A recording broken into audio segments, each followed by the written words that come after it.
Hello everyone and welcome to another video. Today guys we're going to go through how to set up a vanilla Minecraft server. Today's server is going to be set up in 1.20.1 and we're just going to be using the standard Minecraft server installer and launcher. First up you're going to need to open up your Minecraft launcher, go to new installation, pick your release, in this case we want 1.21, and click this little download server button here. This will open up your web browser and give you the option to download the server.jar file. We're going to save this to the desktop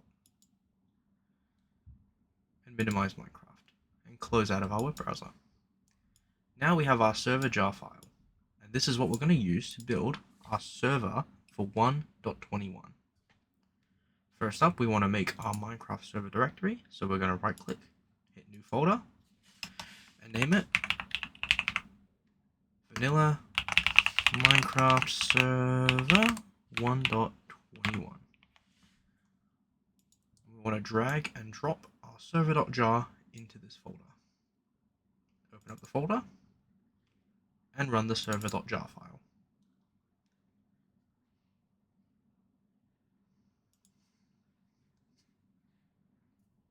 This will generate these 5 files,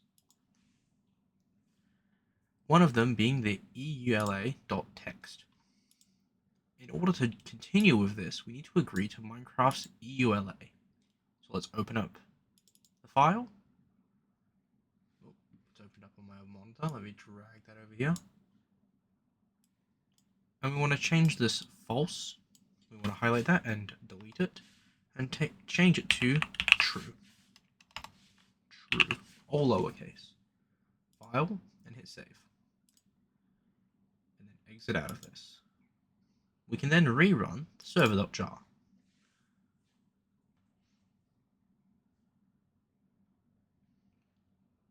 That'll generate our world folder and a bunch of other folders, and open up the server panel, where as you can see the server has already loaded. We'll go over how to connect to this server in a minute, but for now we're just going to type in stop to close the server. Now from here we can access different parts of our server. The first thing I'm going to want to do is I'm going to want to open server properties, which again has opened up on my other monitor.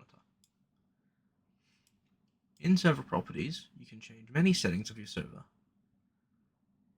This includes, but is not limited to, changing your max amount of players, changing your MOTD, or the little description that shows up underneath your Minecraft server, changing your server port. This is used for if you're hosting multiple servers off of the same IP address. Changing spawn protection, which if you have an opt player, it means you can't build within X amount of blocks of spawn, so we like setting this to 0 normally. Changing view distance, and changing simulation distance.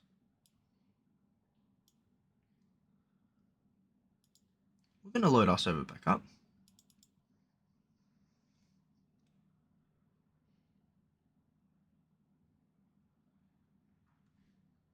And we're going to do some basic things.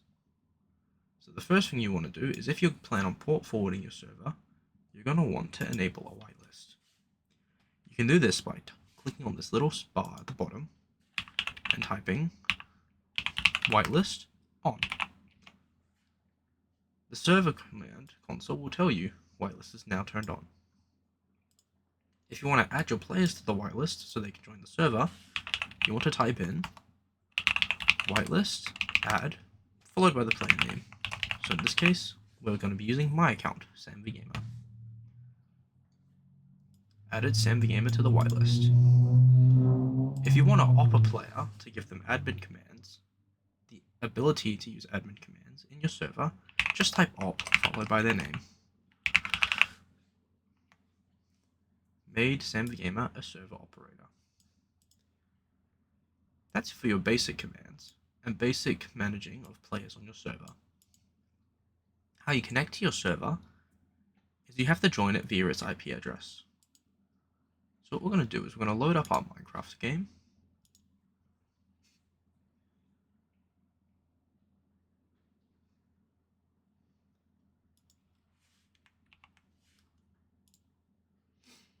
Going to go to multiplayer, and we're going to add our server. To get your server address, if you're hosting it from your own machine, you can use your own IP address. You can get that IP address by going to command prompt, so typing in command prompt, opening command prompt, and typing in ipconfig. And your IP address that you can use to join your server is your IPv4 address. You can highlight this and copy it with Ctrl-C. And then go and paste that into your server address. There you go. Your server is up, and you can now join it.